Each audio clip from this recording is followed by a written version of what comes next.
Bonjour et bienvenue dans cette nouvelle vidéo d'initiation à la création de jeux vidéo avec le logiciel Unreal Engine. Dans les vidéos précédentes, nous avons construit une interface utilisateur permettant d'afficher le nombre de tirs réalisés par le joueur. Avant de poursuivre la réalisation du projet, je vous propose de réaliser une sauvegarde.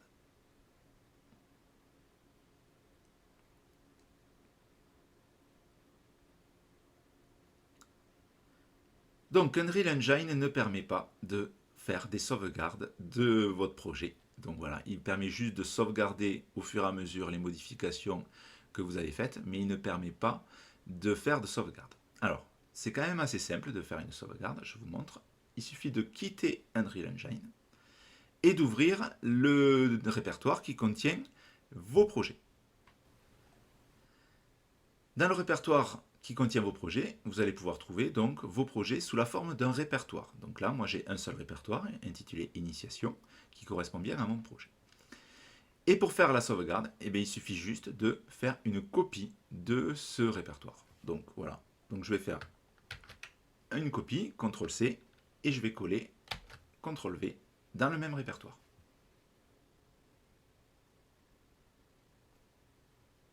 Voilà, donc ça a créé un nouveau répertoire, donc ça a changé légèrement le nom, de manière à ce qu'il n'y ait pas de conflit. Moi je vais le changer un petit peu, parce que copie, ça me convient pas, mais par exemple je vais l'appeler partie 1.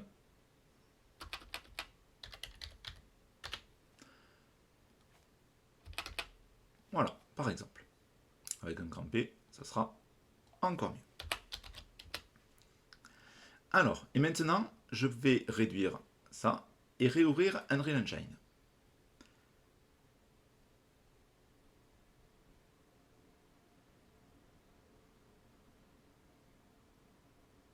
Et à l'ouverture, on se rend compte qu'on a deux projets. Donc on a bien fait notre sauvegarde, mais les deux projets portent le même nom. Les deux s'appellent Initiation.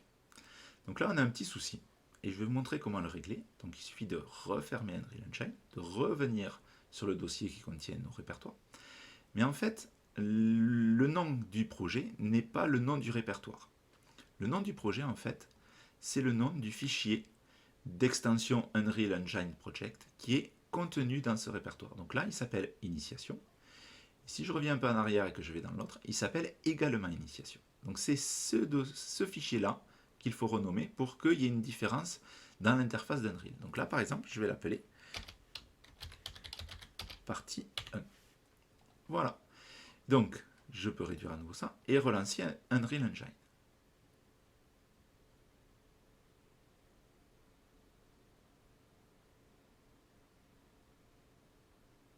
Et là, on voit que les deux projets ont des noms différents. Donc voilà, donc il ne faut pas hésiter à faire ce genre de sauvegarde et à modifier donc le nom du fichier qui est dans le répertoire de manière à avoir des sauvegardes voilà, et d'éviter des plantages complets qui vous feraient perdre tout ce que vous avez créé dans votre projet. Alors on va rajouter une autre fonctionnalité, c'est que par exemple ici quand on a nos projets on a un aperçu, une miniature qui est affichée. Donc ces miniatures, c'est intéressant. Mais là, par exemple, elles ne représentent pas trop l'avancée du projet. On voit juste la première scène, la première salle, et on ne voit pas trop de modifications de notre part. Alors, on va changer ça. Je vais vous montrer comment. Donc, je vais ouvrir en fait le projet qui correspond à ma sauvegarde. Je ne vais pas le faire sur mon projet initial, mais je vais le faire sur toutes mes sauvegardes. J'ouvre donc le répertoire. Ah, et oui, il y a un petit problème. On va voir ça. On ne peut pas placer d'espace dans le nom des projets. Donc là, Unreal Engine va causer une erreur parce que ici, on a des espaces. Donc là, il va refuser de l'ouvrir. Donc il faut à nouveau fermer Unreal Engine, revenir ici. Donc je viens dans mon répertoire qui correspond à ma sauvegarde. Dans ce nom-là, je peux mettre des espaces. Ça n'a aucune importance. Par contre, ici, je vais devoir les enlever. Donc je vais enlever cet espace-ci et je vais enlever cet espace-là. Voilà. Et je vais mettre par exemple un tiret de manière à faire une petite séparation. Je peux réduire à nouveau, relancer Unreal Engine.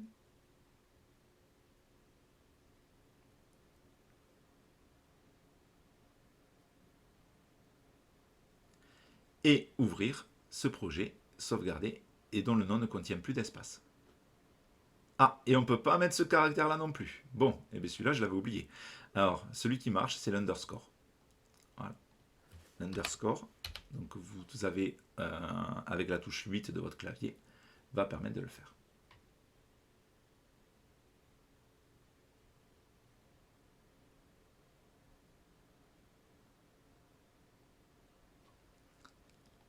Enfin,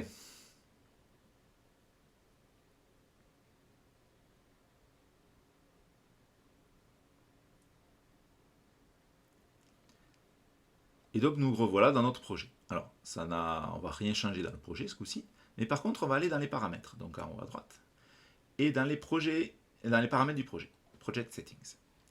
Donc on est déjà allé dans ce menu-là pour changer le Game Instance, par exemple, pour changer le mapping des touches. Voilà. Et là, on va changer juste un petit paramètre dans la section Project et dans la partie Description. Donc c'est ce qui s'ouvre automatiquement. Hein. Et si ça amène un autre, vous pouvez y accéder ici. On a une propriété qui s'appelle le Project Thumbnail, c'est-à-dire l'aperçu du projet. Et vous voyez là, il n'y a pas d'image de spécifiée. Et du coup, qu'est-ce que va faire le logiciel? Il va afficher une image qui correspond à la dernière vue que vous avez eue dans l'éditeur. Voilà, et il va mettre ça. Donc, c'est intéressant, hein, mais nous, on va en spécifier une en particulier et vous allez voir ce qui va se passer. Donc, je peux cliquer sur les trois petits points qui sont ici. Ça va vous ouvrir directement dans le répertoire du projet que vous avez en cours. Donc, vous voyez, donc voilà. Et deux choses. On ne peut spécifier que des images de type PNG. Voilà. Donc, vous voyez, j'ouvre la liste déroulante, je n'ai que des images au format PNG. Deuxième contrainte, vous allez le voir après, ou si vous tentez de mettre une image qui ne respecte pas la contrainte, il faut que l'image qui soit mise en aperçu ait une taille de 192 pixels sur 192 pixels. Donc moi j'en ai préparé une, donc elle est ici, je la sélectionne, je l'ouvre. Donc on voit bien quand je me mets dessus donc, que j'ai une image qui est de dimension 192 par 192. Et voilà. Et donc là, dès que j'ai fait ça, je vais pouvoir fermer ici le Project Settings, puisque ça ne se sauvegarde pas, hein, ça se sauvegarde automatiquement. Je vais pouvoir fermer à nouveau Unreal Engine et le réouvrir.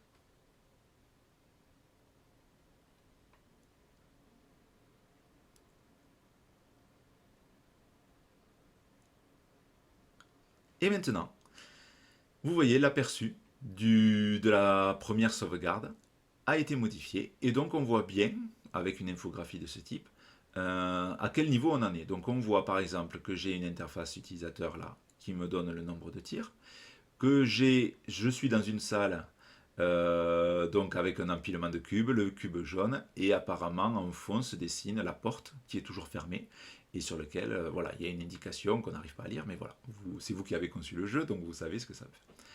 Voilà, donc n'hésitez pas à faire des sauvegardes régulières, moi j'en ferai. Alors je ne vais pas vous l'indiquer, hein, mais vous allez le voir à chaque fois que j'ouvrirai Unreal Engine, il y aura peut-être un projet supplémentaire, voilà, donc ça sera initiation, tiré bas, partie 2.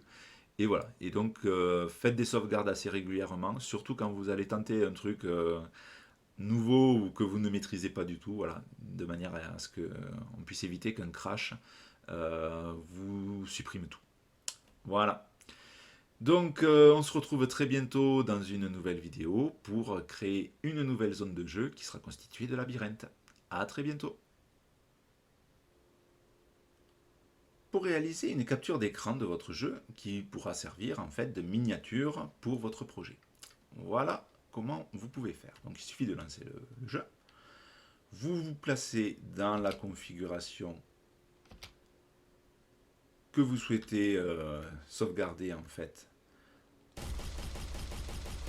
de manière à ce qu'il y ait un aperçu visuel de l'avancée de votre projet. Moi par exemple, j'aimerais voir le cube jaune avec ma porte qui me dit voilà, que je dois tirer dessus. Donc par exemple, alors on a des contraintes hein, sur l'aperçu, donc voilà, je vais faire en sorte moi qu'on voit bien, et je veux qu'on voit par exemple que j'ai le nombre de tirs qui s'affiche. Voilà. Très bien. Voilà, je vais le faire comme ça, je pense que ça sera pas mal.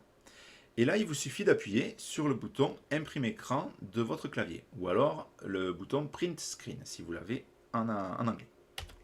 Voilà, donc quand vous appuyez sur ce bouton, en fait, ça fait une capture d'écran de votre de votre écran, justement, une capture de votre écran, et ça le place dans le presse-papier. Donc vous allez pouvoir y accéder en fait avec un collet.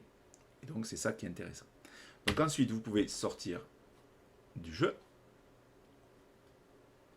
et ouvrir un logiciel qui va vous permettre d'éditer en fait vos images. Donc moi j'utilise le logiciel IrfanView, qui est un logiciel gratuit, très léger, alors limité, mais qui a des options quand même qui sont intéressantes.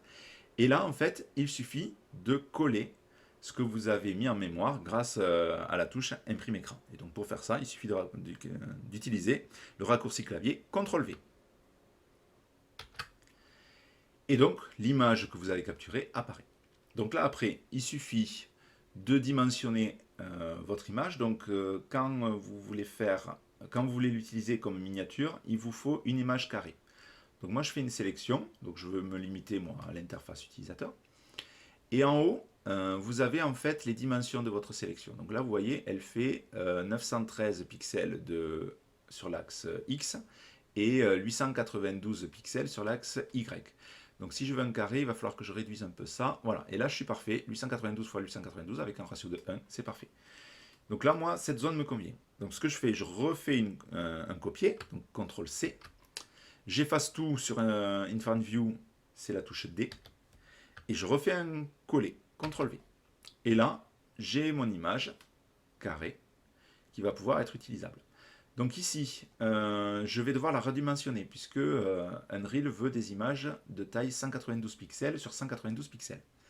Donc pour ça, il suffit d'aller dans le menu image et d'aller dans Resize. Il y a une petite fenêtre qui apparaît. Et donc là, on peut lui dire, par exemple, que je veux du 192 pixels sur 192. Donc ça marche parce qu'il y a ça de coché. Autrement, vous tapez 192, 192, ça marche très bien. Ici, on a le logiciel qui nous a réduit notre image. Et ensuite, il suffit de sauvegarder. Donc je vais pouvoir faire un Save As, le sauvegarder sur le bureau en appuyant, en le nommant par exemple par miniature.